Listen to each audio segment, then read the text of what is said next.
más sobre los protagonistas de estas elecciones, quienes integran las distintas propuestas en los partidos políticos, en este caso el Partido Autonomista Nacional, el PAN, compuesto por el precandidato al partido, el precandidato a diputado nacional, está en comunicación con nosotros, Eduardo Aguad. ¿Qué tal? ¿Cómo estás, Eduardo? Buen día, Facundo Quiroga te saluda. Hola, buen día, Facundo. Un gusto charlar con ustedes. Bueno, Eduardo, un poco contarnos sobre el Partido Autonomista, bueno, las expectativas, ¿no?, en estas elecciones, una nueva oportunidad para poder ofrecerle a los ciudadanos sus propuestas, ¿no? Exactamente. El Partido Autonomista me invitó a formar parte de su lista como primer candidato a diputado nacional por la ciudad de Buenos Aires, cosa que yo acepté y agradecí, en mi carácter inclusive de extrapartidario, porque yo expliqué siempre que quiero hacer una política diferente, una política, si se quiere, nueva, y es que quiero ocuparme de los 5 o 6 ejes de campaña, que son los puntos sobre los cuales yo voy a trabajar en caso de llegar a una banca en el Congreso. Y bueno, la expectativa es que la gente entienda el mensaje y el día de la elección diga, bueno, vamos a votar la lista 36. Yo soy un candidato a diputado nacional ciego,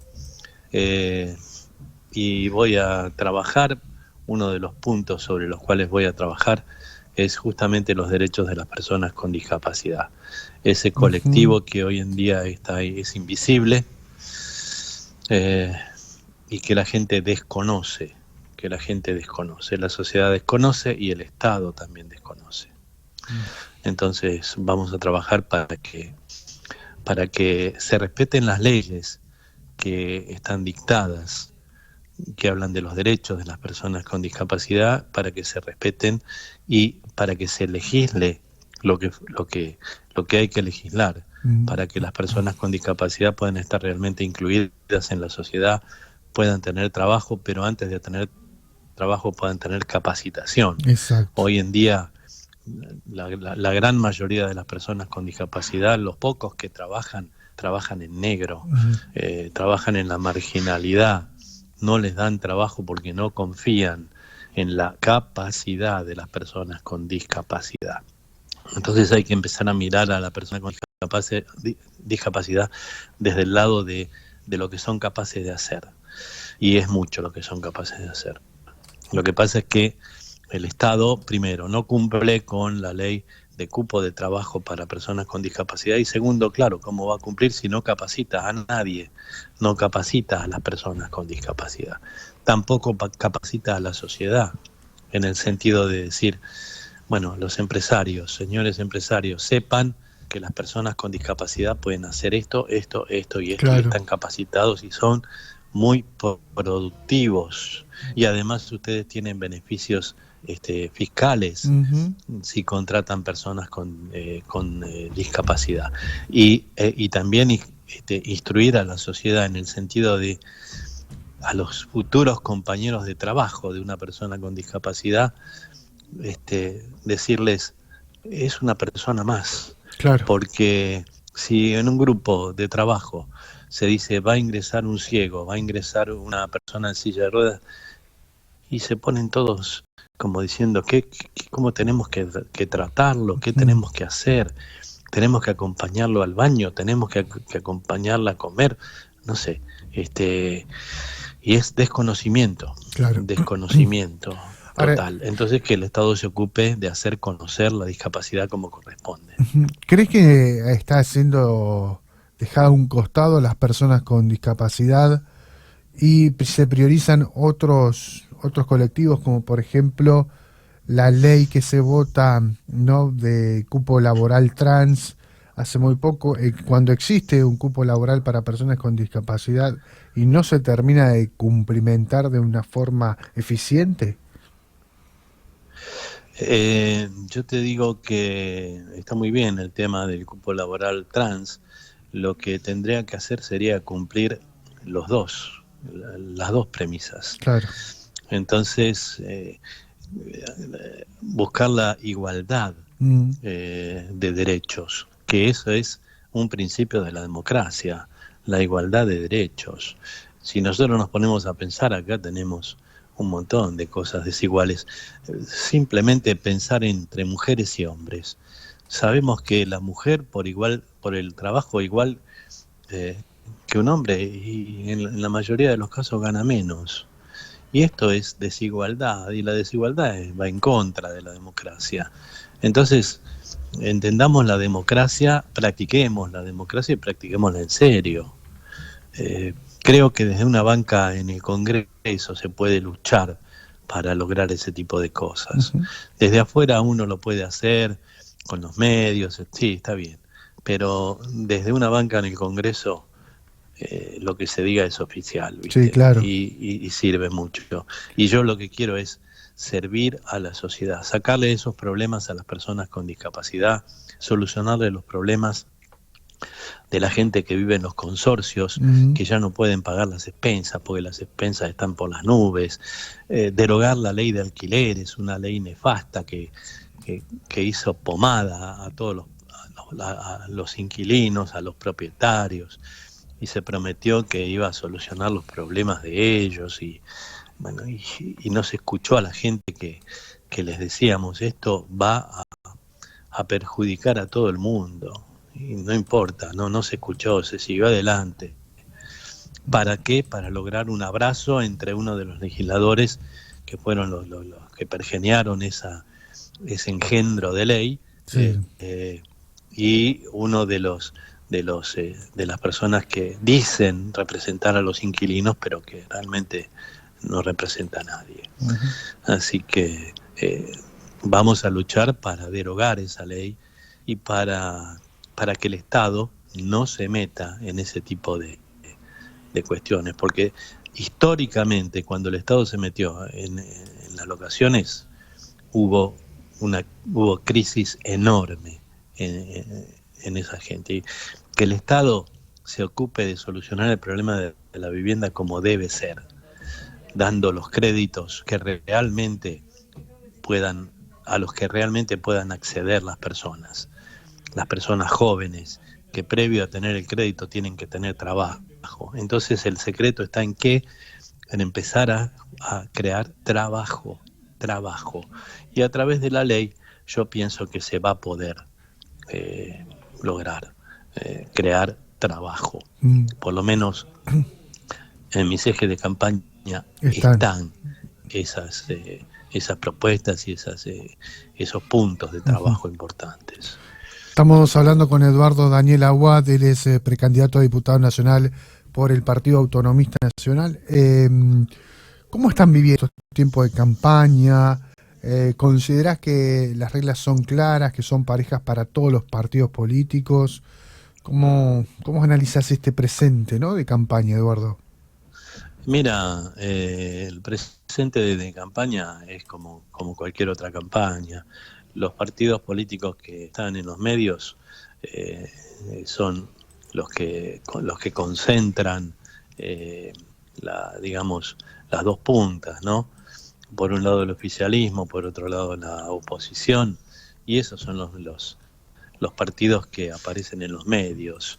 ¿Por qué? Porque la gente los mira y entonces, digamos, la gente consume lo que los medios le dan. Pero yo creo que la gente mira los medios, pero después va a votar con la cabeza, con el cerebro. Mm. Va a votar pensando en lo que escuchó en los medios. Yo lo que escuché hasta ahora fueron peleas, insultos, Sí. degradarse, denigrarse, descalificarse unos a los otros, decir tal puesto es para tal, y yo pienso en el 2023 y uno que sale de la provincia a la capital, porque en la capital va a tener más votos o porque, bueno, y todo eso no es eje de campaña. No escuché propuestas concretas de eje de campaña.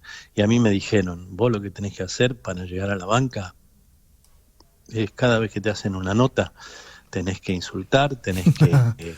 ¿Te dijeron eso? Que descalificar. Yo digo, si esa es la política, yo no soy político. Yo hago mi campaña de acuerdo a lo que me dicta mi leal saber y entender, que es explicarle a la gente qué voy a hacer desde la banca. Entonces le digo, voy a trabajar para los consorcistas, voy a trabajar para las personas con discapacidad, voy a trabajar para las personas mayores que viven debajo de la línea de pobreza, la gran mayoría, que no pueden ni pagar las expensas, que no pueden pagar los remedios.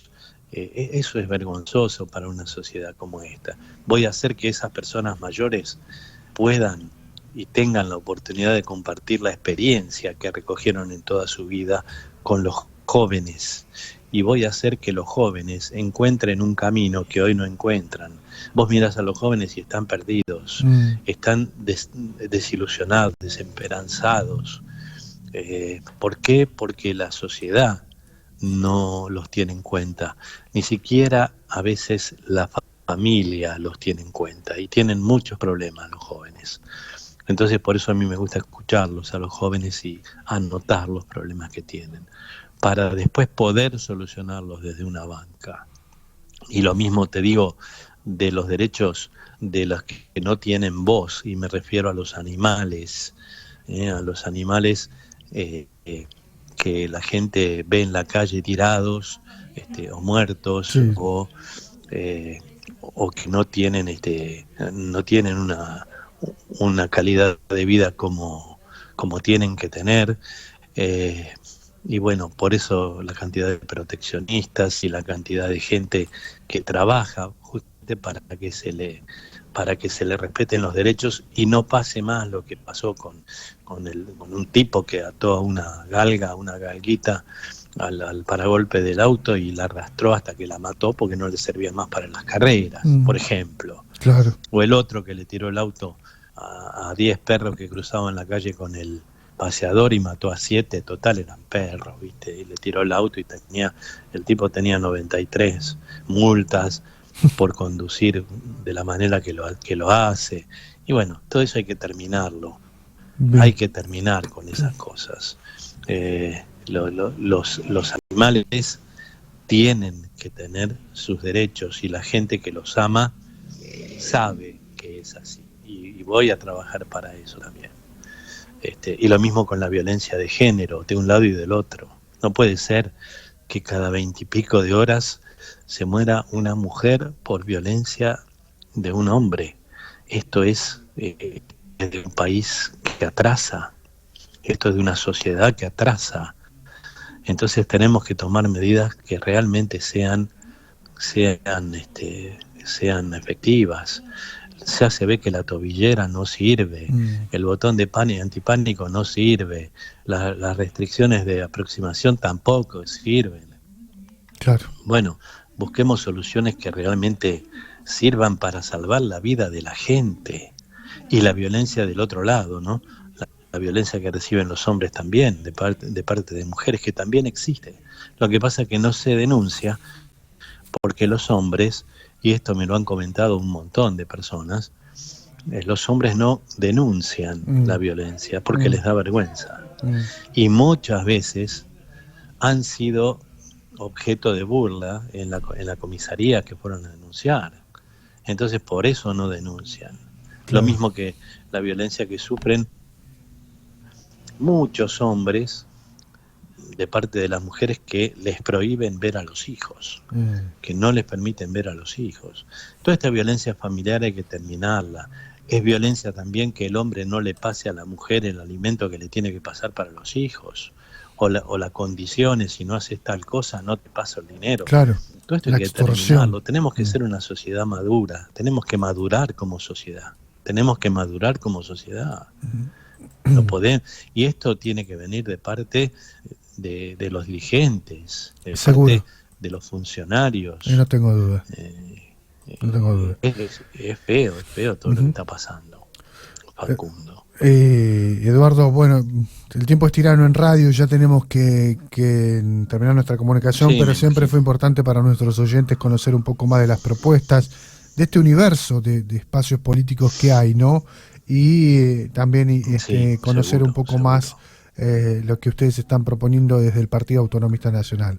Te agradecemos mucho, Eduardo. Y está en los medios, está en las redes sociales, en @EduardoAguadOK. Sí. Pueden entrar y ahí van a tener todos los puntos, todos los ejes de la campaña, de mi campaña, @EduardoAguadOK. Aguad es con W, ya lo saben. Bueno, perfecto. Muchas gracias, Facundo. Muchas gracias a vos, éxitos. Muchas gracias. Estamos en contacto.